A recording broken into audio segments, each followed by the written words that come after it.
Hello and welcome to another installment of Circus Wagon Inventions, books in beds and buses. And I'm continuing to read Harold and Maude for a little bit tonight before bed. Harold and Maude by Colin Higgins. We're on page 14. We didn't get very far last time.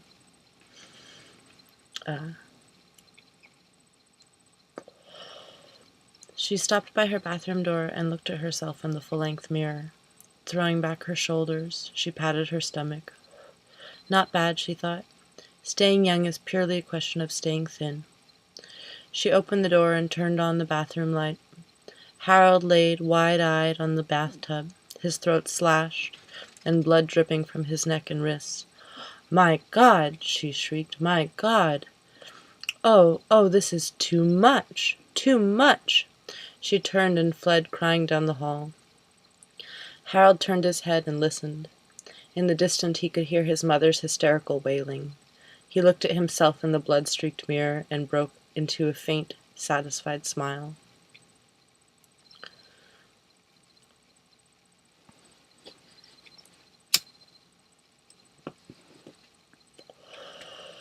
"We've had several sessions now, Harold," said Dr. Harley.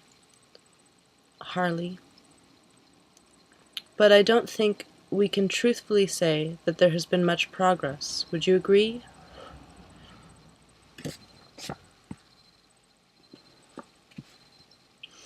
Harold, laying on the couch staring at the ceiling, nodded in agreement. "And why is that?" Harold thought for a moment. "I don't know," he said. Dr. Harley walked over to the window. "I think it is perhaps your reluctance to articulate or elaborate. We must communicate, Harold, otherwise I'll never understand. Now let's go over these pretend suicides of yours once again. Since our last session, your mother has reported 3 more. As I calculate, that makes a total of 15. Is that correct?" Harold looked intently at the ceiling. "Yes," he said thoughtfully, "if you don't count the first one, and the time the bomb in the greenhouse exploded overnight."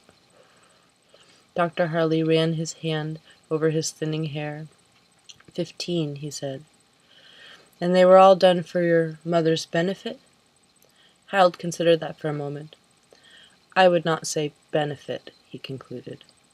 "No, Dr. Harley," said Dr. Harley. "I suppose not." He sat at his desk.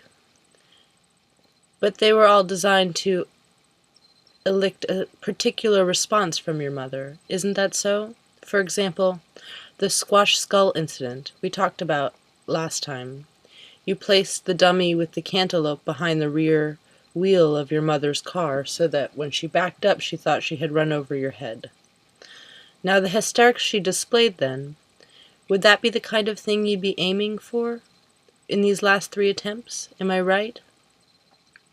"Well," Harold said, "that was one of the first. It was easier then." "Ah, yes," said Dr. Harley. He leaned back in his chair. "Tell me about the bathroom incident last night. What do you want to know?" "Would you rate it a success?" Harold mulled that over. "It was the best response I've had in the last few weeks," he said. "Did you leave a suicide note?" "No, but I did write farewell in the mirror in blood." "I don't think she saw it." "Did you leave a suicide note for the hanging in the den?" "Yes, I left it right on the desk. She didn't even pick it up." "The hanging, then, was a failure." "Maybe it was the rigging," Harold mused. "Maybe I should have used a different harness." "You seem to use very elaborate paraphernalia for these, performances. The pool, for example. That must have taken a lot of work." Harold took a deep breath. "Yes," he said, with a slight smile of satisfaction. "It did. I had to build floats for shoes and the suit. I even had to design a little oxygen device that lets you breathe underwater. It was a nice job, but not a success, at least, judging from what your mother told me." Harold looked over at the doctor. "What did she say?" he asked. She said that she saw you floating in the swimming pool, face down and fully clothed, with a note saying, "Goodbye world," pinned to your back. She told the maid to give you hot cocoa for lunch because she didn't want you to catch cold. Harold looked back at the ceiling. It was a long time before he spoke. "It took me 3 days to set that up," he said finally. Dr. Harley leaned forward in his chair. "Tell me, Harold," he said, changing the subject. "What do you do with your time?" "You mean when I'm not planning?" "Yes. What's your daily activity? You don't go out to school?" "No." "And you don't go to work?" "No." "So how do you spend your day?" Harold paused. "I go to junkyards." "And what is your purpose in going there?" Harold thought for a moment. "The junk," he said. "I like to look at junk." "I see. What else do you do?" "I like to watch the automobile crusher at the scrap metal yard." "And what else?" "I like demolitions." "You mean the tearing down of old buildings and things like that?" "Yes, particularly with a great iron ball." "It's very illuminating, Harold, and I think opens up several avenues for exploration in our next session. Right now your time is up. Give my best to your mother. I think I shall be seeing her early next week." Harold got up off the couch and said goodbye. "Are you off to the junkyard?" Dr. Harley asked pleasantly. "No," said Harold. "The cemetery." The doctor was taken aback. Oh, I'm sorry. Is it someone in the family?" "No," said Harold as he opened the door. "I just like to go to funerals." Harold stood on the edge of the crowd and listened to the ministry say the final prayers. He preferred smaller funerals, he decided, with only a few people around the grave. The emotions seemed more intense. And of course, with smaller funerals, it was possible to get closer to the coffin and actually see it being lowered into the ground. The minister droned on. The deceased must have been somebody important, he thought. This is quite a turnout. He looked around him and saw a little old lady not far off, seated under a tree.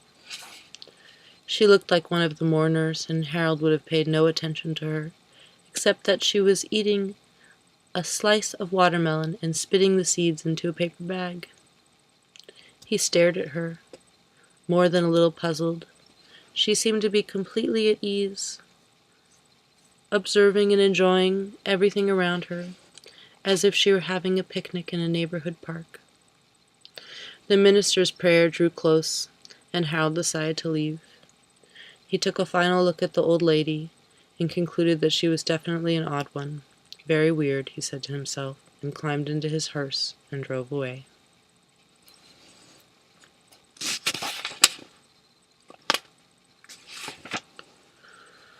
"Why you purchased that monstrous black thing," said Miss Chasen at lunch, "is totally beyond me. You could have any car you want. A Porsche, a Jaguar, a nice little MG Roadster. But no, we must have that eyesore parked in the driveway. An embarrassment to me and a shock to everyone else. I can't imagine what the ladies' auxiliary thought when they saw you. The son of their chairswoman, driving home in a hearse. Really, Harold, I don't know what to do. Drink up your milk, dear." Harold drank his milk.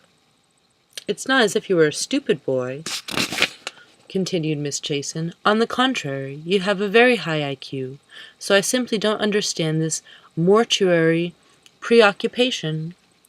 Where does it come from? Certainly not from me. I haven't the time for that kind of thinking.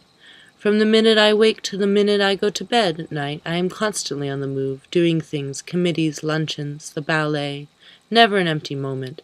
But you, Harold, you never socialize, you never discuss, you never think about tomorrow.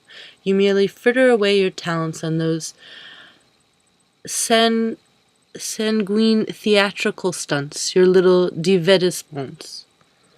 There's no future in that, Harold, no matter how psychologically purging they may be. Your Uncle Victor suggests the army. Well, perhaps you should go see him. I am certainly not fond of the army, but maybe he can fathom you. After all, he was General MacArthur's right-hand man.